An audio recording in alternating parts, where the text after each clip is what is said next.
retour dans Passion Patrimoine, je suis avec mon deuxième invité, Souleymane Jean Galadima d'Alpha Cap. Et on va voir justement, il y a beaucoup d'actu, ça bouge énormément avec un nouveau nom. Si je vous dis Mata Capital, je pense que vous savez aussi de quoi je parle. Toujours cette relation, cette interaction avec notre partenaire groupe Premium qui n'est pas là, mais de qui nous allons beaucoup parler parce qu'il y a cette synergie qui est très importante dans vos rapports. Bonjour Souleymane. Bonjour Karine. Souleymane, on va parler, alors on va se poser une question. C'est comment réfléchir son allocation patrimoniale. Vaste question, mais question sur lesquelles nous interrogent très souvent les CGP. Donc je pense que ça va être un épisode passionnant, mais avant tout j'ai envie de te demander un petit peu ton parcours aussi, et puis est-ce que tu peux nous raconter la genèse de ces deux sociétés dont tu es le directeur général. Merci Karine. Effectivement, donc Souleymane Jean Galadima, j'ai eu la chance de rejoindre le groupe Mata Capital en 2017 après une carrière dans le monde ce qu'on appelle du crowdfunding immobilier, puisque j'avais été associé et cofondateur d'un des précurseurs du crowdfunding, à savoir WeSeed, qui finançait historiquement des startups et avec laquelle on avait pivoté en 2014 pour financer en dette privée des promoteurs et des marchands de biens. Et moi j'ai rejoint Mata Capital en 2017, Mata Capital qui est une société de gestion de portefeuille immobilière qui gère aujourd'hui à peu près 2 milliards d'encours et que j'ai rejoint pour développer toute la clientèle privée, puisque c'était plutôt un groupe dédié aux investisseurs institutionnels et aux single family office. Et donc aux côtés de Laurent Delodge, Jean-Baptiste Praca, Édouard Baduel, on a pu développer cette offre à destination des investisseurs particuliers, essayer de démocratiser cette finance que j'avais déjà commencé à démocratiser sur le crowdfunding.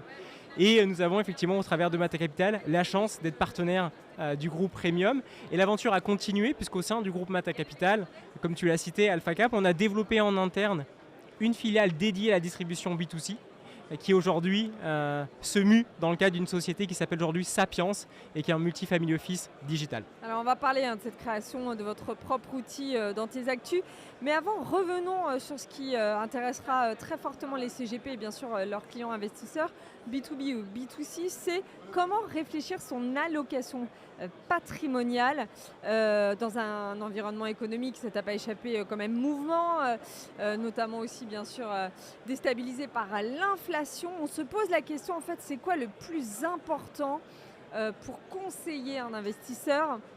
Comment on fait, comment on jauge, comment être sûr de ne pas proposer un produit qui tombe à côté. J'ai envie de te parler de la base de ce fameux rendez-vous découverte et après on ira dans les possibilités de produits. Mais c'est quoi pour toi le plus important lors de ce fameux rendez-vous découverte? Qu'est-ce qu'on ne doit pas louper?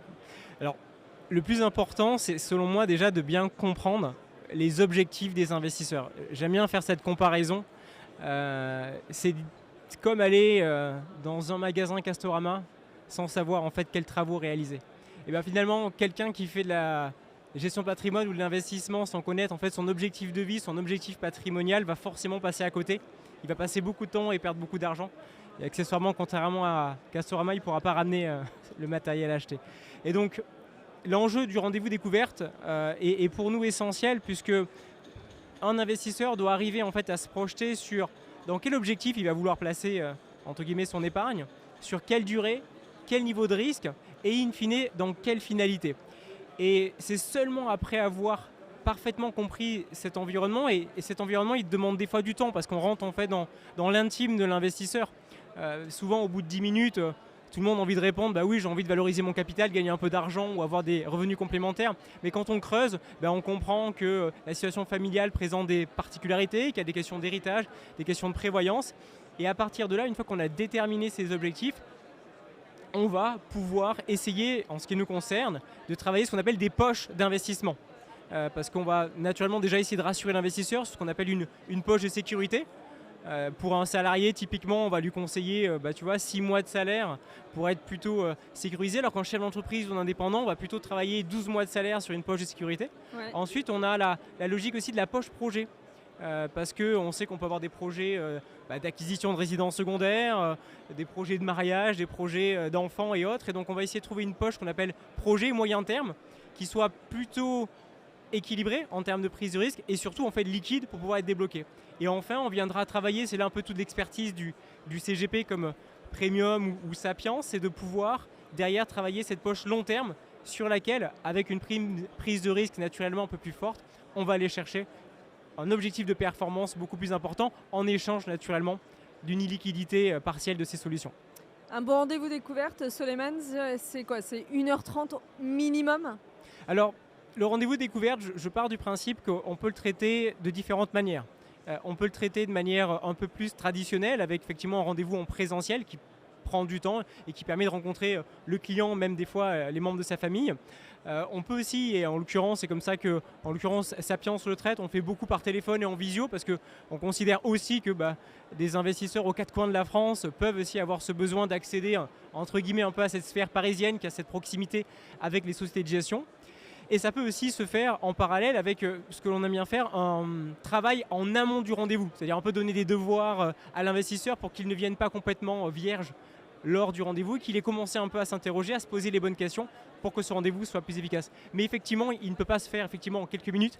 Il faut que l'investisseur ait eu le temps de réfléchir, même si on peut aussi avoir des profils d'investisseurs complètement différents, entre un néophyte et un expert. Bien sûr. Allez, 3 questions vraiment essentielles, incontournables à poser. Alors, la première question essentielle en fait, à poser à un investisseur, c'est souvent comment son patrimoine est actuellement constitué. C'est ahurissant de voir à quel point les investisseurs aujourd'hui n'ont pas forcément la vision globale de leur investissement. Ils ont dans des banques privées, sur des banques en ligne, des assurances, et ne serait-ce que de les aider dans un premier temps à avoir cette synthèse patrimoniale, c'est la première question essentielle. Après, la deuxième question essentielle, c'est naturellement de comprendre l'environnement professionnel de l'investisseur. Quelle est son évolution en fait, de revenus? Parce qu'on essaie toujours de comprendre la situation à l'instant T, mais comment l'investisseur va se projeter dans 5, 10 ans, 20 ans. Et donc ça, on peut le comprendre au travers de sa situation professionnelle. Et la troisième question, naturellement fondamentale, c'est quel est son objectif d'investissement? Est-ce qu'il est là pour avoir des revenus complémentaires? Est-ce qu'il est plutôt là pour valoriser son capital? Et naturellement, les solutions et les prises de risque seront vraiment différentes en fonction de ces réponses. Ouais, c'est cette fameux objectif de vie qui doit rentrer. Est-ce qu'il y a un côté émotionnel aussi dans chacun des rendez-vous? Est-ce qu'on arrive à tout rationaliser dès le premier rendez-vous? Ou est-ce que toi, tu es quand même dans ce métier depuis un petit bout de temps maintenant, tu as constaté que ça met un certain temps déjà à avoir toutes les infos? Parce que parfois, moi j'entends les CGP qui me disent « Ah, lui il m'a fait un sale coup, c'est quoi le sale coup? Ah il m'avait caché un truc » ou toi aussi tu ressens ça justement, ce côté vraiment rapport de confiance? Alors, il y a toujours effectivement une dimension affective, une dimension confiance excessivement forte dans ces décisions d'investissement. Moi je m'attache à ce que les investisseurs, au-delà de l'affect et la confiance qu'ils peuvent avoir dans un CGP, aient parfaitement compris les enjeux, les opportunités, les risques, les frais naturellement, parce que c'est souvent sur ce point-là que les investisseurs sont un peu tatillons et s'ils ne les ont pas parfaitement compris, peuvent revenir quelques années plus tard avec un peu de déception. Et ensuite, la notion aussi de maturité. Est-ce que mon investissement sera liquide? Est-ce que je pourrai sortir à tout moment? Donc oui, la confiance, l'affect sont importants, mais je pense qu'on est dans un métier où on se doit d'être rationnel. Il faut s'adapter à la typologie des investisseurs. Ça ne sert à rien de rentrer dans des grandes théories d'allocation d'actifs avec des investisseurs qui n'ont pas cette expertise. Mais je pense qu'on doit faire l'effort de ne pas les infantiliser, de les faire monter en compétences pour qu'ils soient parfaitement en fait, à l'aise avec l'allocation, avec la proposition qui leur est faite et qu'ils puissent l'assumer avec des fois les bonnes comme les mauvaises nouvelles liées à cet environnement. Tu parles des investisseurs finaux là. Est-ce que tu as constaté, toi, un changement, une évolution dans les attentes? On peut parler aussi de la transition, mais aussi dans les comportements, dans les habitudes. Moi, j'ai le sentiment qu'ils sont un petit peu moins novices, plus curieux, et ils ont déjà quelques petites habitudes.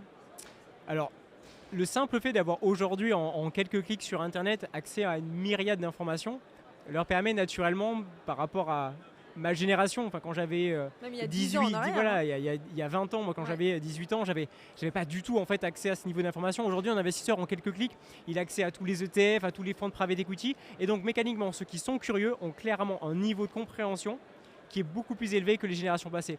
Néanmoins, l'information est tellement pléthorique que c'est là où le travail du CGP ou du Multi-Family Office intervient, c'est qu'il faut arriver à synthétiser et à vulgariser cette information. Ça, c'est le premier élément, je trouve, très différenciant dans l'évolution des habitudes des investisseurs. Le deuxième élément, c'est une question aussi de prise de risque. C'est-à-dire qu'aujourd'hui, on voit des investisseurs qui comprennent qu'il s'agit effectivement de gagner leur vie avec leur travail, mais qui ont compris qu'en investissant intelligemment, ils peuvent aussi générer des revenus complémentaires ou ils peuvent valoriser leur capital pour aller chercher une forme de liberté qu'ils n'auraient pas forcément trouvée au travers du travail. Et c'est là la beauté de notre métier, c'est donc de fait d'aider ces investisseurs à trouver un peu plus de liberté grâce à un investissement un peu plus intelligent, un peu plus stratégique de leur patrimoine et sur une durée naturellement un peu plus longue. Alors allons-y sur justement le but de construire une stratégie patrimoniale et puis les étapes, tu viens de le dire, définir ses objectifs, augmenter ses revenus, réduire ses impôts, développer son patrimoine, préparer sa retraite, protéger sa famille. C'est quoi l'outil de base pour toi?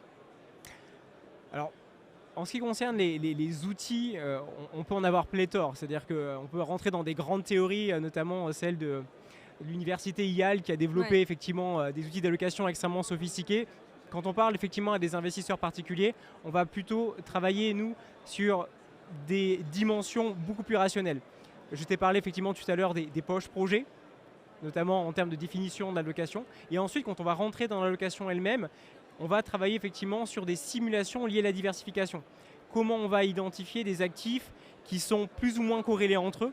Comment on va identifier des actifs qui vont avoir des niveaux de maturité, des niveaux de performance complémentaires, de manière non seulement à permettre à un investisseur d'aller chercher l'objectif de performance que l'on souhaite, mais aussi de pouvoir résister, comme on le sait, entre la Covid, entre l'Ukraine, à des chocs macroéconomiques qui permettront à l'investisseur de limiter son exposition à une grande volatilité.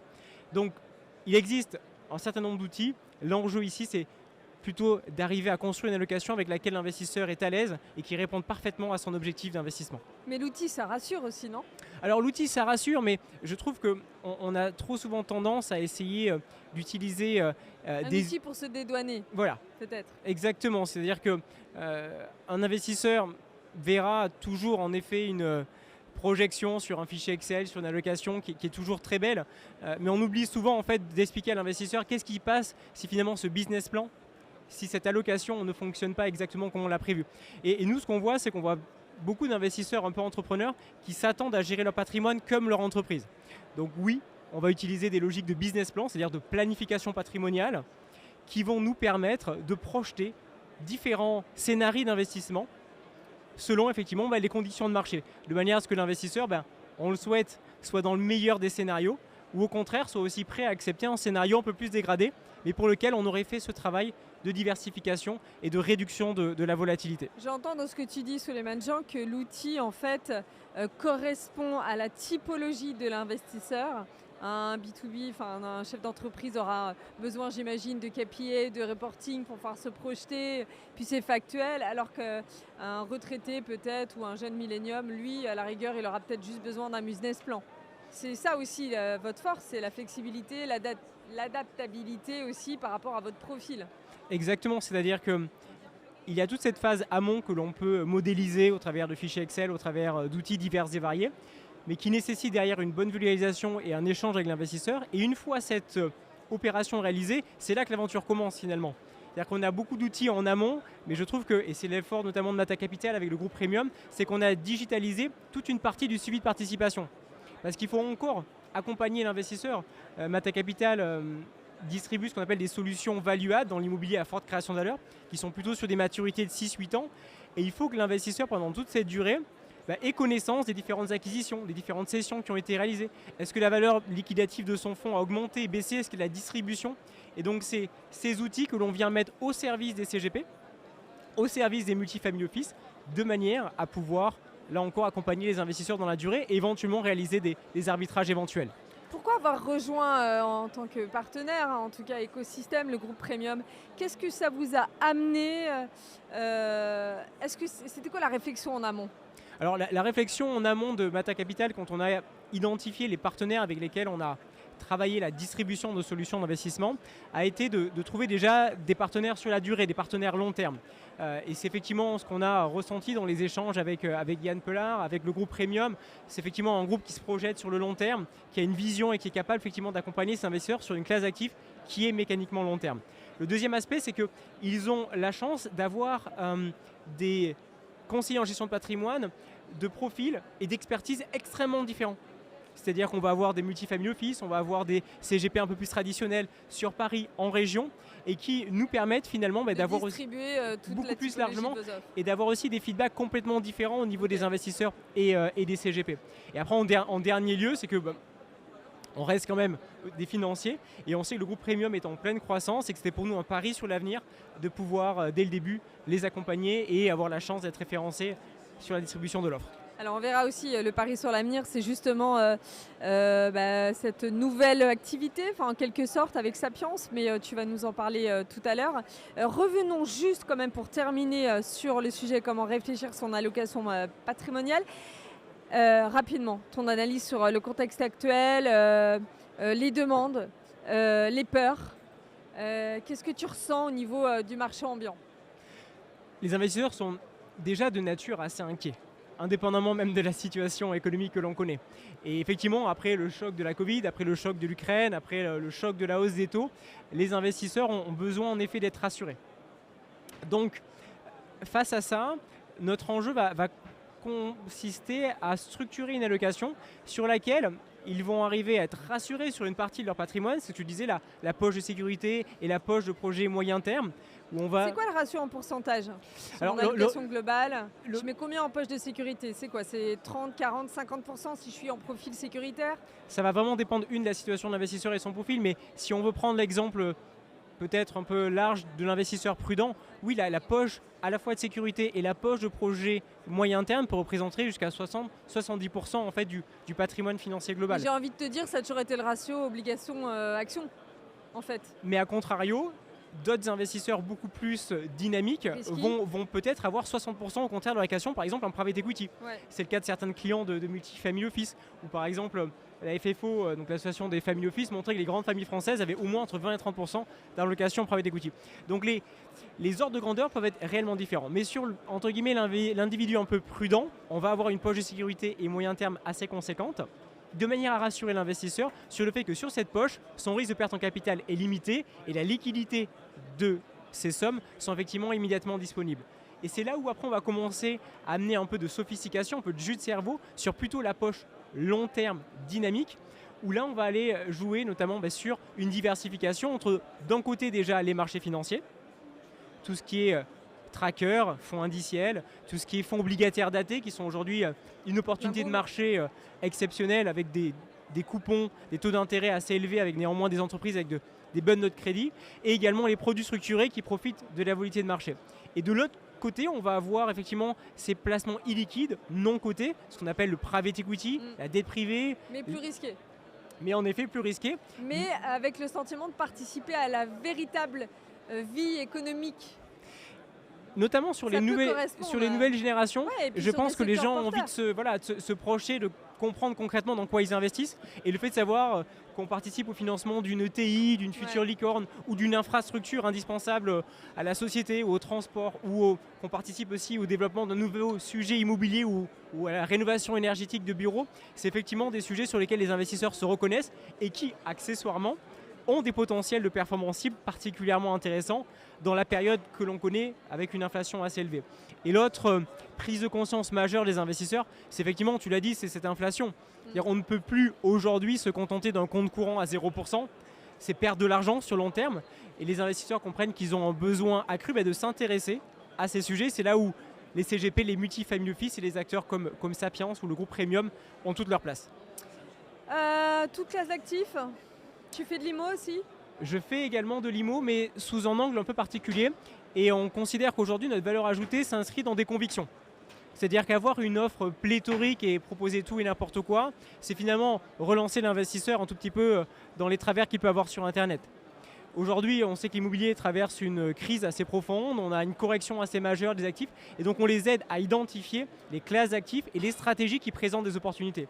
Et c'est ce que j'ai dit, Mata Capital a la chance d'avoir une forte expertise, notamment sur le value add, c'est-à-dire les stratégies à forte création de valeur, qui vont consister plutôt à identifier des vendeurs contraints, donc des vendeurs qui ont des difficultés à vendre ou qui ont des immeubles complètement rincés, comme on dit dans le jargon, avec des problématiques énergétiques, de pollution et autres. Et donc l'idée, c'est de les acheter avec une grosse décote, les repositionner, les rénover et d'ici quelques années, quand on l'espère, le cycle du marché sera un peu plus porteur, les céder à un investisseur plutôt long terme qui n'aura pas été prêt à prendre le risque et qui n'a pas l'expertise de Mata Capital. Tu m'as fait une très belle transition, Souleymane Jean, avec la transition justement.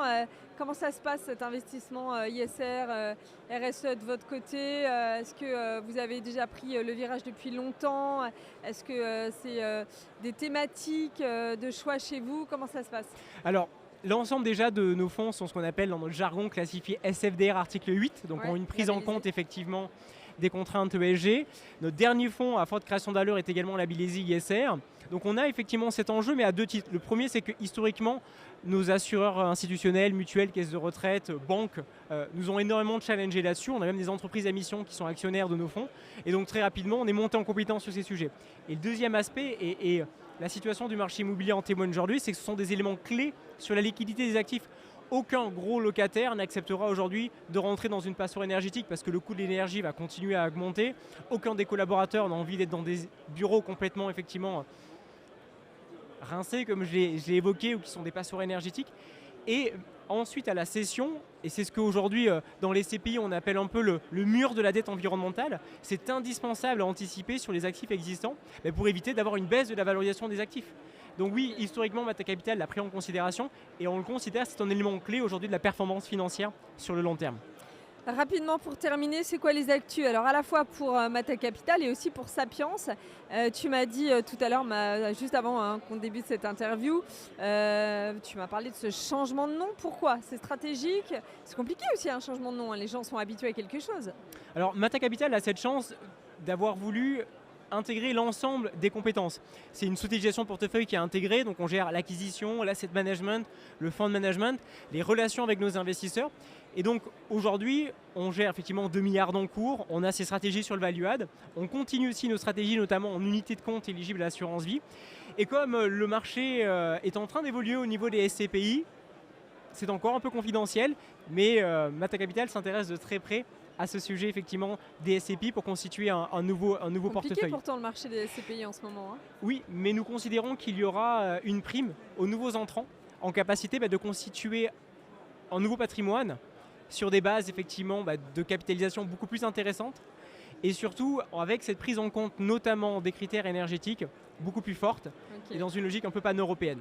Donc ça, ce sont les actus Mata Capital, et Mata Capital, dans le cadre de ce développement, a voulu offrir également à ses investisseurs particuliers une solution en architecture ouverte, et ceci aux côtés d'un acteur reconnu de la gestion de patrimoine, à savoir le groupe Ivesta, qui est un très gros multifamily office de la place, qui est considéré par Leaders League comme le premier depuis 2019 et qui gère quasiment 5 milliards d'actifs. Et donc on a structuré une joint venture qui s'appelle aujourd'hui Sapiens, qui est un multifamily office digital et qui utilise l'ensemble de l'offre Ivesta au profit d'investisseurs en capacité d'investir un minimum de 100 000 € sur l'ensemble des classes d'actifs, le coté et le non-coté. Et dans une logique, on l'a évoqué, mais plutôt just focus, donc une offre extrêmement resserrée pour mettre en avant cette capacité à sélectionner les meilleures offres du marché, eu égard aux conditions de marché que l'on connaît. On va suivre cette actualité. Merci Souleymane Jean Galadima d'avoir été avec nous aujourd'hui dans Passion Patrimoine spécial justement Patrimonia. Vous étiez invité par le groupe Premium, notre partenaire, et on va suivre cette actu. Vous êtes joignable bien sûr sur tous les réseaux, LinkedIn, Insta peut-être. Alors LinkedIn, essentiellement. Insta, il va falloir que ma fille me forme encore un peu, et naturellement à la fois sur le site Mata Capital avec notre directeur des partenariats Quentin Sakjeski, et également sur Sapiens avec nos équipes commerciales, notamment Pierre Moreau. Merci Karine en tout cas de cette opportunité, et merci aussi au groupe Premium. À très bientôt. Au revoir.